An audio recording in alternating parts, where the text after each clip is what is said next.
Thank you. Please be seated. Prefect joke of the day. What's the slipperiest country? Greece.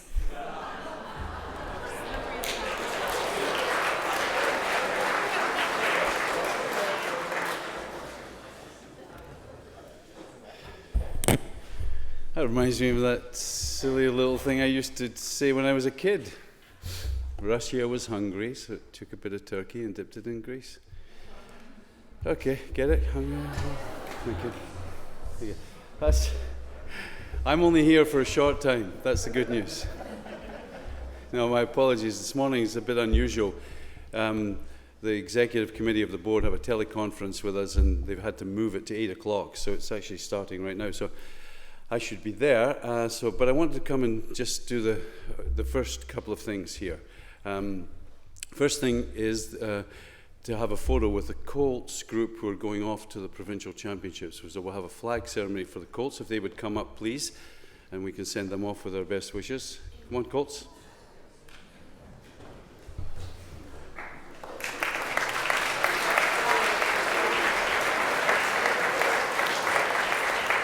Bring yourselves up here. Big guys at the back.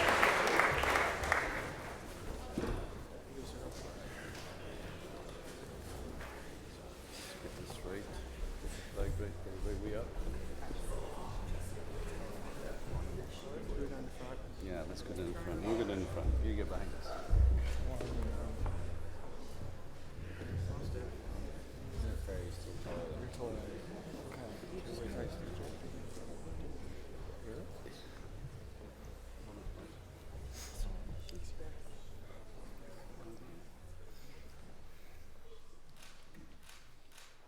Thank you. Hold on.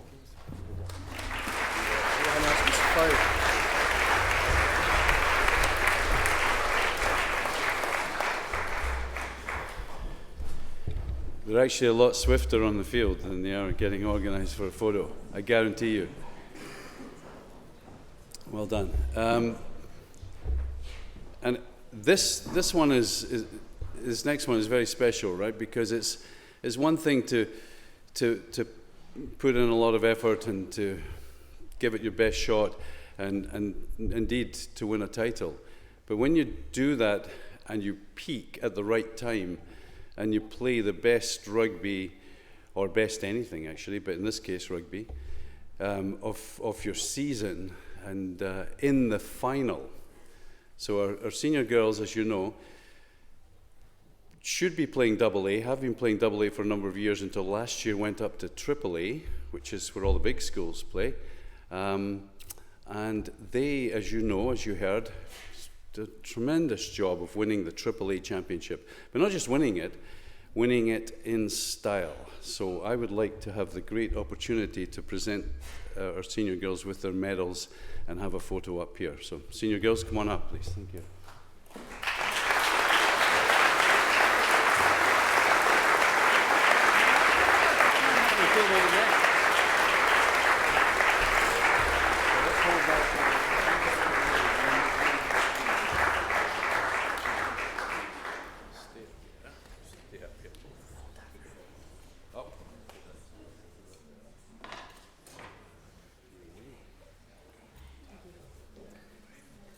Come on forward, girls.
Dan. We got coaches.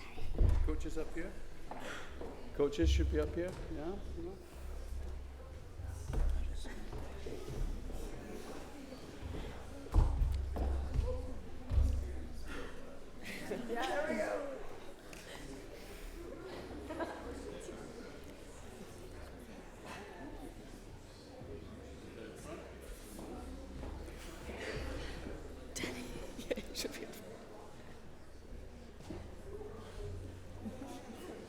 Move back a little bit, girls.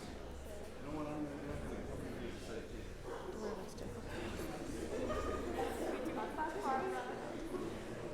There we go. You're looking up.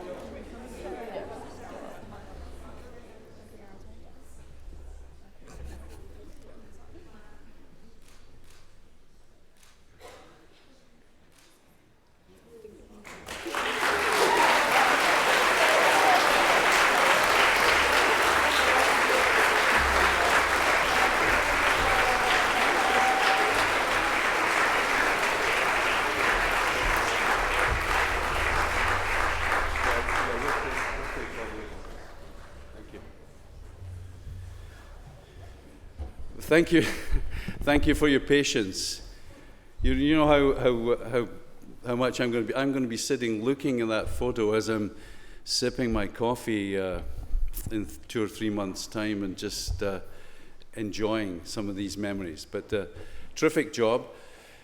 Well done, the girls, and well done for just all the effort that has gone into it and finishing so well. So I should probably stop there. So CB, you're on. Thank you. Thank you, Mr. Robertson, as he makes his way out. Hallie Campbell, you're first up. Up you come.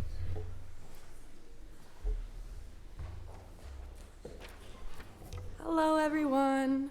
My name is Hallie Campbell, and I was the Secretary General for this year's Shaman, a Model United Nations conference our students organized and attended in downtown Victoria this past April. As the conference has concluded, I have only one responsibility left, naming a successor.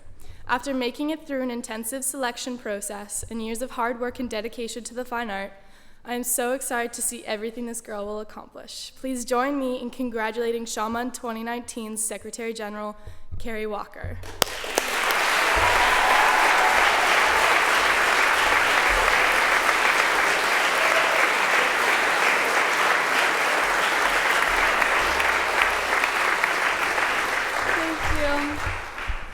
Good morning, everyone. So, I've been a part of Model UN since I arrived in grade 10. My first Model UN conference was a memorable experience in my hometown of Whistler. I remember the first nights of the conference and being absolutely terrified of the unknown. The next day, I nervously entered the room where my committee was held. After roll call, the dais said, "All those wishing to speak, please raise your placards now." Nervously, I raised my placard. I was chosen to speak, and my knees started to shake, and I stumbled over my words. Although my first time speaking at a conference may have been disastrous, to put it mildly, I immediately began to enjoy the intense debate. This was something that I quickly became passionate about. Fast forward to today, I have had an incredible year in Model UN. This year I staffed, attended conferences as a delegate, and applied for Secretary General with the hopes of getting the position.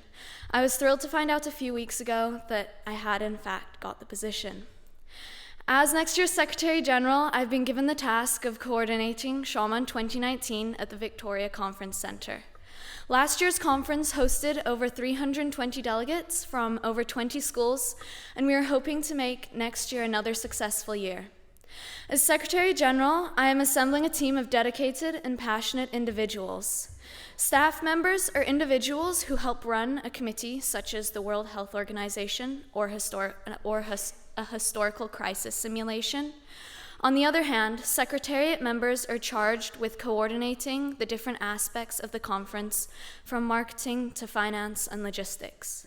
I'll be sending out an email to all students for staff and Secretariat applications later today where you can express your interest. Thank you.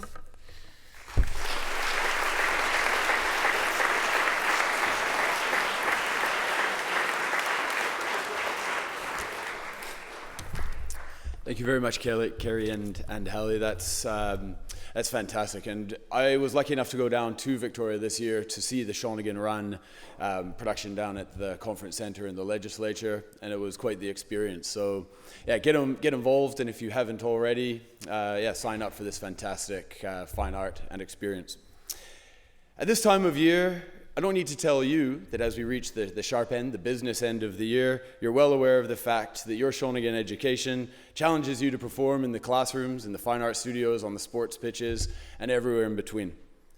In addition to this, as a community, and I really stress that, as a community, utilizing resources outside of our gates, we're looking to enhance and looking at ways to enrich this education by making sure that you guys have the skills, the knowledge, and the experiences to be able to make sure that you are able to live happy, healthy lives. And also, especially, you're equipped with the skills that will enable you to flourish once you leave Shawnigan for the last time as alum. With this in mind, what I'd like to do, or what we would like to do, is introduce two ideas to you today that you'll hear quite a bit more about over the weeks, months, and years to come. So first of all, Mr. Monroe with his ECHO program.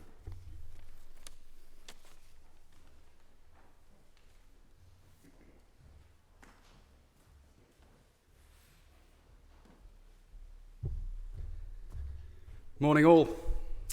I'm also going to try and be here for a relatively brief period of time. I know that Mr. Stevenson is going to come forward and give you some exciting details as well about future opportunities.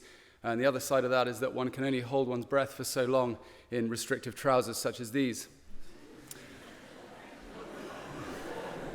So, education at students at schools like Shawnigan should give you an advantage in life. That's easy. It's an easy thing to say, and it's a difficult thing to measure. And it's hard for you to appreciate or realize what that is until you're actually in the moment, until you're beyond the gates, and until you're into various different environments, various areas or locales in the world. The way it does that, or one of the ways we try and do that, is to give you such a diverse range of opportunities and experiences through the many programs that we offer here at the school. Because what we're trying to do is we're trying to build those skills for life beyond the gates. If your experience at Shawnigan's, I think it is a little different to what mine was. I basically went off campus if I needed a haircut or if I was playing a competitive sports match. Otherwise, I was essentially under house arrest on the campus. And I think what's great is that there is a lot more movement. You have a lot more movement off campus. But I think it's also an area we can improve. And one of the things that this program that I've been trying to develop, I'd like to tell you a little bit about. I've been working closely with Ms. Edson on developing a bit of a curriculum for, is that opportunity to try and become more confident, more capable, and more connected students. And doing that through essentially three different vehicles. One of them is going to be through project development, through community engagement, and through work experience as well. It's very hard to know, and I've been having a lot of conversations with the grade 12s in the house. It's difficult to know what you want to do when you're older, where you want to go, what skills and what tools do you actually need. Okay, so as part of that, we're hoping to try and answer some of those questions, or at least give you as students an opportunity to try for experiences in various areas to see whether or not you like that particular work environment, whether a particular type of organization appeals to you. So the three ways, one of those things we're looking at is educating you on a sort of a design thinking approach, which is a process that looks at sort of a solutions-based approach to problems. So we're going to be, in this program, whoever's a part of it, we're going to be heading off campus regularly. I mean, it's going to run during fine art time, but I'd like it to be almost every single fine art period we're going to be off campus, interacting with the community, learning more about yourselves, learning more about others as well, and trying to connect that way.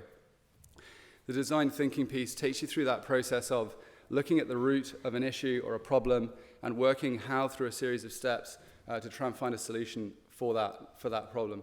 A lot of the times you've got great ideas, or we've got great ideas, but they can't quite get traction because we don't know how to go about approaching it, or how to go about working through it. So looking at trying to get some education in design thinking, and we're confident that will be a very useful skill and a very useful process for you to have a grasp of as you move through your life. A lot of businesses have started using that in the 90s. It was a term that was only really coined in the 70s. and it's had a lot of proven success in those areas.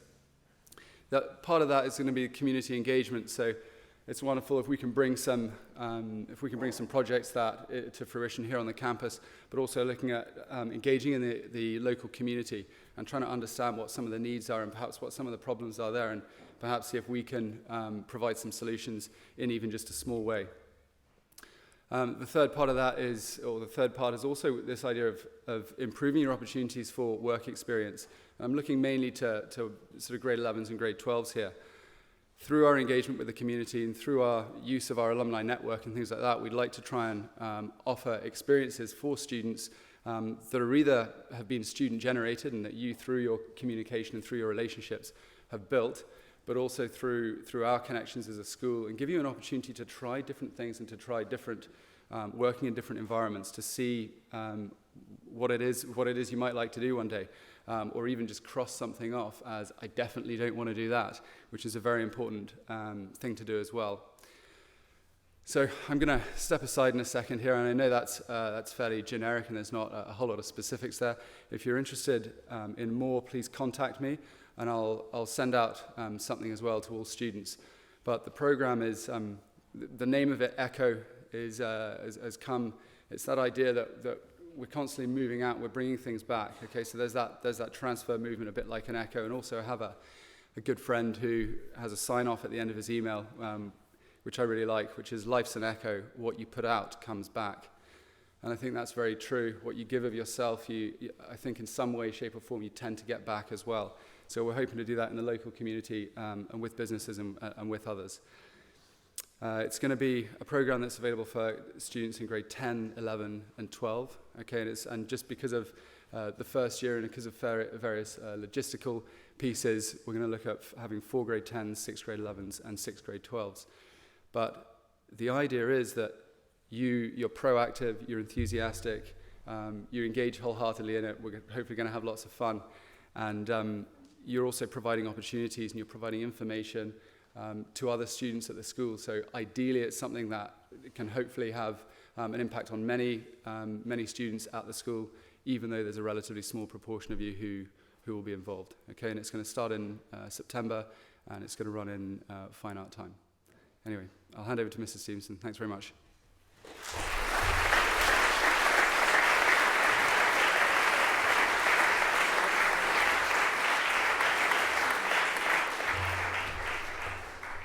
Good morning. For those of you that don't know me, I'm Greg Stevenson and I work in the advancement department. Quick show of hands, how many people here know what the advancement department does? Oh, not bad, not bad. More than I was expecting, actually.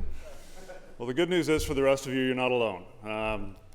Advancement's kind of a department that works mostly with the external community, but to solve the mystery, let me ask you a question. What do the following elements of Shawnigan have in common? The library, Mitchell Hall, the Shaw Science Centre, the recording studio, Hobbies Building, the crew house and all the rowing shells in it, the rugby pavilion and pitch, Marion Hall, and even the pews and chairs that you're sitting on.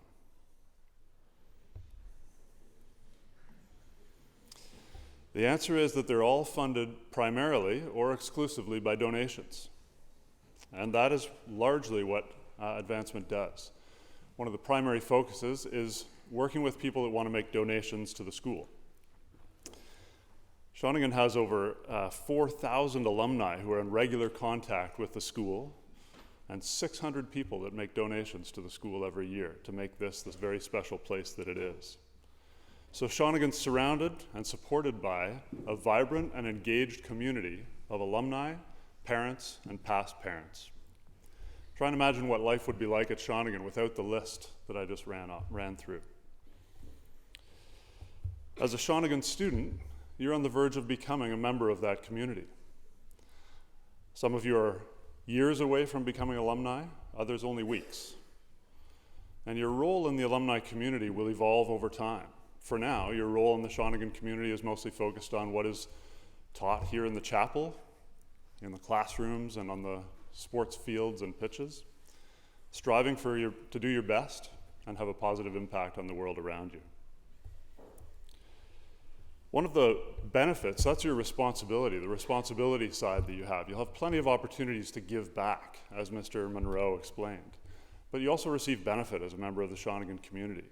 And one of the benefits is access to that vibrant and engaged community of support. It's an influential group of people. We have leaders in all walks of life, in all industries and professions. And you, as Shawnigan students, are people that they're eager to speak with. In advancement, we've been working on a platform in the last few months with Ms. Natras' leadership to facilitate those connections for you as young alumni after you graduate. But we're here this morning to invite you to have a preview of that platform. It's an online platform. It's much like a social media platform, and it's called Shawnigan Connect. Launched only 2 weeks ago, it already has almost 400 members. And most of those people that have signed up have done so ticking a box that says, we want to be a mentor, or we want to help with resumes, or we want to help prepare for job interviews. These are all people that are putting their names forward, offering support to young alumni, future alumni like yourselves. There are also jobs that are posted on this platform, so that within the Shawnigan community, in that mutually supportive environment, young alumni or established professionals can apply for jobs that are posted by another Shawnigan alumnus. People want to support each other within the Shawnigan community. And so as you approach that finish line of the school year or of your time at Shawnigan, we want to invite you to come by and have a look at how we can help. You're joining a community that we work extensively with, and Shawnigan Connect is a platform that might help you as early as this summer if you're looking for a summer job. So the ways that you can do that, guidance I know is poised to help with resume preparation. That's an important step, I'd say at all of your ages, to start working on your resume if you haven't already. And Ms. Natras, whose office is right across from Mrs. Samuels, is ready to use Shawnigan Connect. We can't sign you up until you graduate, and we will sign the whole graduating class up over the course of the month of June. But while you're still a student, we can use the platform to show you opportunities that exist and help you, if you're interested, apply for summer work. So if you're interested, please send an email or drop by guidance or Ms. Natras' office, and we'll see what we can do to help. Thanks, and have a great day.